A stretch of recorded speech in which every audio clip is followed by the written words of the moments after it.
केरळमधील तिरुवनंतपुरम मधून समोर आलेली ही घटना ऐकल्यानंतर अक्षरशः अंगावर काटा येतो। 1.5 वर्षांचं एक निष्पाप बाळ ज्याचं आयुष्य नुकतंच सुरू झालं होतं, त्याचा शेवट इतका भयानक आणि वेदनादायक असेल याची कल्पनाही कोणी करू शकत नाही।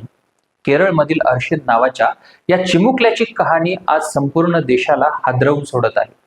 कारण ही फक्त हत्या नाही, तर एका निष्पाप जीवावर झालेल्या सततच्या छळांची आणि अमानुषतेची हृदयद्रावक द केरळ स्टोरी आहे। अर्शिद हा अवघ्या 1.5 वर्षांचा होता। तो त्याची आई अकिला आणि तिचा बॉयफ्रेंड अजगर यांच्यासोबत राहत होता। अर्शिदचा जन्म होण्यापूर्वीच त्याच्या वडिलांनी स्वतःला संपवलं, त्यामुळे त्याच्या आयुष्याची सुरुवातच दुर्दैवी झाली। मात्र त्यानंतर जे काही घडलं ते आणखी भयानक होतं। पोलीस तपासानुसार अजगरला या चिमुकल्याबद्दल प्रचंड राग होता। तो वारंवार त्याचा छळ करत होता। घरात चिमुकल्या अर्शिदला मारहाण करणं, त्याचा छळ करणं हे जणू रोजच झालं होतं। 28 मे रोजी चिमुकल्याची आई अकिला कामासाठी बाहेर गेली होती। घरात फक्त अजगर आणि अर्शिद होते। त्यावेळी जेवताना अर्शिदला खोकला आला। एका 1.5 वर्षांच्या बाळाला खोकला येणं ही अगदी सामान्य गोष्ट, पण या गोष्टीचा राग येऊन अजगरने त्याचं डोकं भिंतीवर जोरात आपटलं। हा मार इतका गंभीर होता की त्यातच अर्शिदचा मृत्यू झाला। त्यानंतर अजगरने त्याला रुग्णालयात नेऊन खोकल्यामुळे त्याचा मृत्यू झाल्याचं खोटं कारण सांगण्याचा प्रयत्न केला। मात्र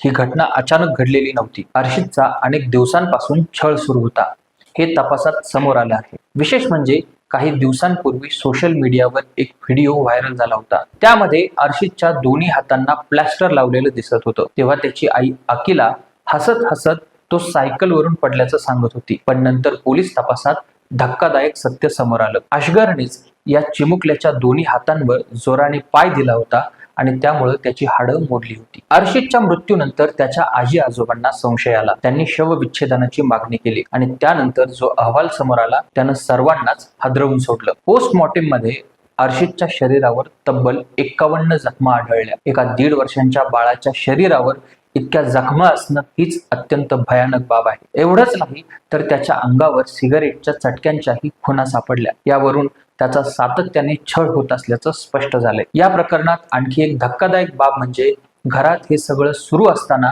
त्याला थांबवण्यासाठी कोणतीही प्रभावी कृती झाल्याचं दिसून आलं नाही। त्यामुळे आता लोकांच्या मनात अनेक प्रश्न निर्माण झाले आहेत। एका लहान मुलावर इतका अत्याचार होत असताना कोणालाही त्याची कल्पना कशी आली नाही? जर आधीच योग्य वेळी हस्तक्षेप झाला असता तर कदाचित आज अर्शिद जिवंत असता। दरम्यान पोलिसांनी पुरावे गोळा करण्यासाठी अजगरला घटनास्थळी नेला असता स्थानिकांचा संताप अनावर झाला। अनेकांनी त्याच्यावर हल्ला करण्याचाही प्रयत्न केला। पोलिसांनी त्याला संरक्षण देत तिथून बाहेर काढलं। तपासादरम्यान अजगरच्या भूतकाळाबद्दलही गंभीर माहिती समोर आली आहे। त्याने आपल्या पहिल्या पत्नीचाही छळ केला होता आणि त्या प्रकरणातही त्याच्यावर गंभीर आरोप होते। त्यामुळे हा प्रकार क्षणिक रागाचा नसून हिंसक वर्तनाची सवय असल्याचा संशय व्यक्त केला जात आहे। अर्थात अर्शिदचं प्रकरण हे केवळ एका आरोपीला शिक्षा देण्यापुरतं मर्यादित राहू नये।